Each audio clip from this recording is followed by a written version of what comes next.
नमस्कार जय माँ बरुणेई सोनालिका किचेन खोर्धा को स्वागत। आशा करुछि आपण माने भलरे थिबे। आज मु बनैछि देसी माछटिए। एहा केउ माछ मते कमेंट करी जणेबे। भिडियोटी को शेष जाए देखंतु। एठी सबु माछ को काटी हळदी लूण रे मैरिनेट करि नेली। एबे सबु माछ को गोटी गोटी करी भाजिबा। सबु माछ को एमती हल्का भाजी नेली। तापरे मसला बनैबा। तापरे कढ़ई गरम हैला परे सोरिष तेल देबा। सोरिष तेल रे नॉनवेज तरकारी भल टेस्ट आसी थाए। तेजपत्र पकई पंच फुटण देबा। सुखिला लंका देबा। गोटिए पियाज काटिकी टिके भाजिबा। पियाज जरी होई गलानी एबे भुसुआ पत्र देबा। पियाज अदा रसुण सुखिला लंका जीरा को काटी पेस्ट बनैबा। सेही पेस्ट को तरकारी रे देई कसिबा।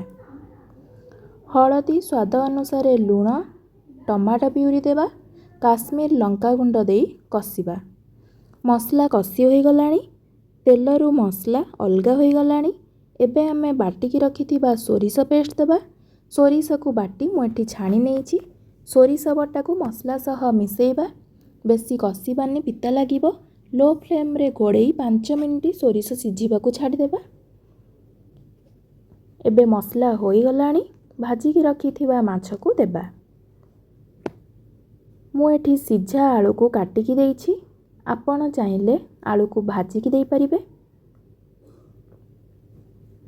माछ आलू को मसला सह एमती मिसेई अल्प पानी देई फुटीबा को छाडिबा। तरकारी एबे होई गलानी केते बढ़िया स्मेल आसुछि। एबे हमें गरम मसला धनिया पत्र देई गैस को ऑफ करिबा। रेडी होई गला बम्मी तोड़ी रे सुपर टेस्टी झोल।